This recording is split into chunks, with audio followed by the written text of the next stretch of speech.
একটা সময় ছিল যখন প্রধানমন্ত্রীদের পদকে ধরা হতো স্থিতিশীলতা আর আস্থার প্রতীক হিসেবে, কিন্তু সে চিত্র দ্রুত পাল্টে যাচ্ছে। বিশ্বের একের পর এক দেশের শীর্ষ নেতারা এখন পড়ছেন রাজনৈতিক সংকটে, বিক্ষোভে, অর্থনৈতিক ধসে কিংবা দুর্নীতির অভিযোগে। অনেকেই পদত্যাগে বাধ্য হচ্ছেন, কেউ বা হারাচ্ছেন সংসদে আস্থা ভোট। প্রশ্ন উঠছে, এ কি নিছক কাকতালীয় নাকি বিশ্ব রাজনীতির নতুন বাস্তবতা? চলুন দেখে আসি সাম্প্রতিক সময়ে কারা হারালেন প্রধানমন্ত্রীর পদ।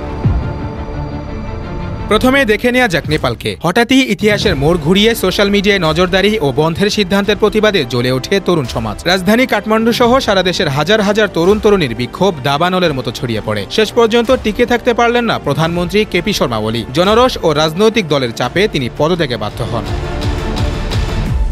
এদিকে একই দিনে কেঁপে ওঠে ফ্রান্স। প্রধানমন্ত্রী ফ্রাঁসোয়া বাইরো সংসদে আস্থা ভোটে হেরে যান। সংখ্যাগরিষ্ঠ এমপি তার বিরুদ্ধে অবস্থান নেন, যা পুরো সরকারকেই সংকটে ফেলে দেয়। মঙ্গলবার ৯ সেপ্টেম্বর তিনি পদত্যাগপত্র জমা দেন প্রেসিডেন্ট ইমানুয়েল ম্যাক্রোর কাছে। এই পদত্যাগ ফরাসি রাজনীতিতে সৃষ্টি করেছে ব্যাপক আলোড়ন।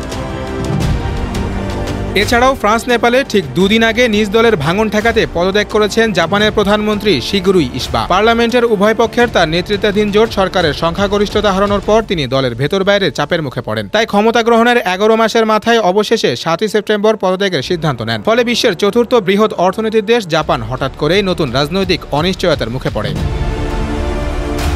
এরও আগে ২৯ আগস্ট আদালতের রায়ে পদচ্যুত হন থাইল্যান্ডের প্রধানমন্ত্রী পেতামতং সিনহা। নৈতিকতা লঙ্ঘনের অভিযোগে আদালতের রায়ের পরপরই তিনি পদত্যাগ করেন। মাত্র ১ বছরের শাসন শেষে এই পদত্যাগ দেশটির রাজনীতিতে নতুন অস্থিরতার জন্ম দিয়েছে।